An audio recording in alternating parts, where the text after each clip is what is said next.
I have been working in the humanitarian field for the last 15 years almost, and particularly over the last assignments I had in both Afghanistan and Syria, I realized that more often than not, mediation can actually save lives. And not that kind of mediation that we all think about when we think war, which is this high level, big kind of capitals discussions at political level, but those type of mediations on the ground that actually enable people to receive help at the time of need. And I found it much more effective than many other processes I have seen. And that's because of the specificity of mediation itself, particularly confidentiality. So that's where my interest started, and then I started to specialize, and I hope I'll be doing even more of that in the future.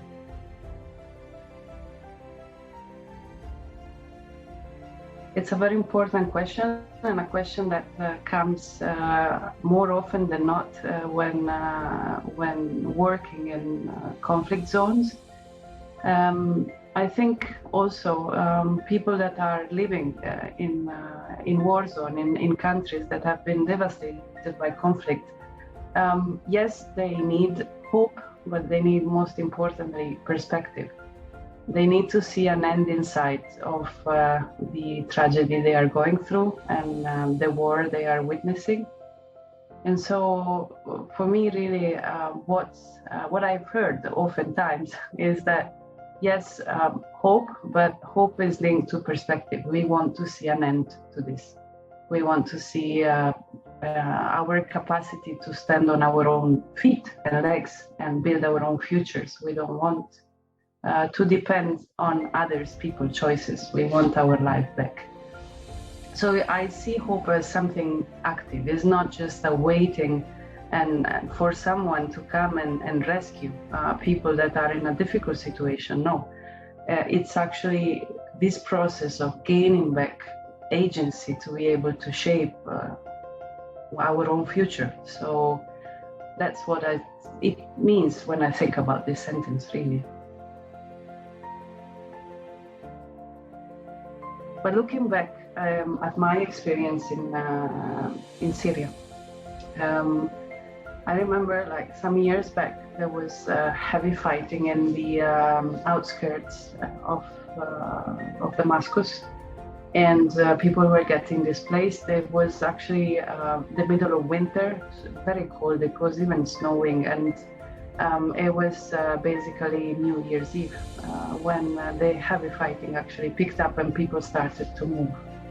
But they got caught in between fighting, and because it was New Year's Eve, everything was closed really. Where government offices were closed, many organizations had reduced staff because of the holiday season. No one was expecting it. So a series of coincidences actually brought us to be in a position to be able to help, but also to know that others could help. The other organizations had what it took to actually support people escaping violence. And when I say that, to make it very concrete, when we say helping people escape that are escaping violence in the middle of winter, it goes as to something as basic as blankets and mattresses, to then food, water, and some basic hygiene items to just feel dignified and human again, at least for the very short period of time, the initial response. So that was the situation, and that's where we realized that if we didn't start to bring around the table different people as quickly as we could, with the security issue at stake and with the heavy fighting going on, no one would have been allowed to actually go and support. And that's where through different processes and different interaction, and as I said before, through an incredible teamwork, we actually gathered people, not around the table as we might think, because mediation in humanitarian field is rarely about sitting and talking. It's more about kind of having to talk with one side first and then with another side first, and then, conveying messages and finding a solution. So a lot of that has happened, and actually what was particularly successful was that we were not really in a mediation role for ourselves. We were trying to mediate for others to go in and support, because they were better placed, they had more materials, and they had better logistics than us when it came to actually delivering. So here we go. That's a bit the story. It was indeed successful. We spent the New Year's Eve to actually seeing trucks being loaded to go and support those people. And indeed, we managed to see many colleagues being there at the right time. And here I say, perhaps as a final reflection around this episode, it was a successful story because thanks to the low-key engagement, we were able to actually put in touch different parties in a very quick way. And by maintaining also confidentiality, make them take decisions that were rather difficult to take in those circumstances. So that's the key that sometimes is not understood. That's a very relevant question. Definitely in my field of work, cultures play a big role. Because you are often performing in a foreign country as a foreigner, but also within the same countries there are divides and differences that are very important for the people. There is an international team composed of different nationalities also, so it's a bit complex mixture that goes from religion to gender, culture, nationality, and so on and so forth.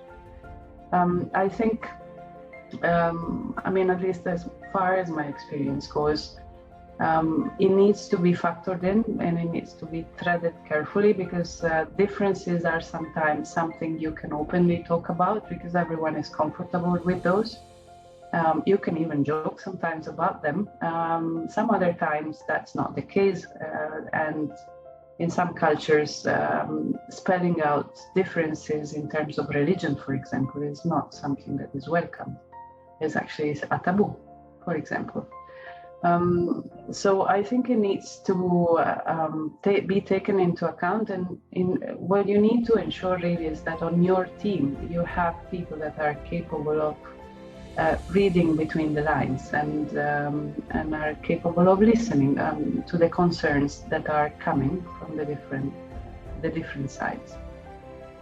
If you do not pay attention to that, you will do big mistakes, because sometimes you will think that a problem cannot be solved because of a factor that has nothing to do with culture, and in the end you actually find out that it was all about cultural differences. So I think it's extremely important, and it's not necessarily that much factored in as it should, I think, in many instances. And I wish that will change and become better in the future. I think it's important because peace can be attained through a number of different processes, and but more often than not, what actually brings peace at local level, at national level, between two parties, between two towns, between different ethnic groups, etc., is actually dialogue. And that dialogue needs to be protected. It needs to have guarantees. Mediation is what gives those guarantees to the parties involved, and much more than any other process I've seen in my experience in the humanitarian field.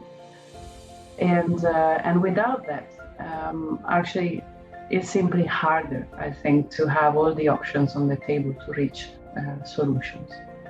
I think what should be more in focus is actually how to enable national actors, national organizations of the countries that are unfortunately going through war, to be at the center of those discussions, to be at the center not just of local interactions, to bring local solutions, but to be at the center of national solutions for the country. There is a lot of discussions on that. There is also a lot of debate on how to do that better. But I think until and unless that actually changes dramatically, it's going to be very hard to see full inclusion in peace processes of national actors. And this goes particularly around the presence of women into these processes.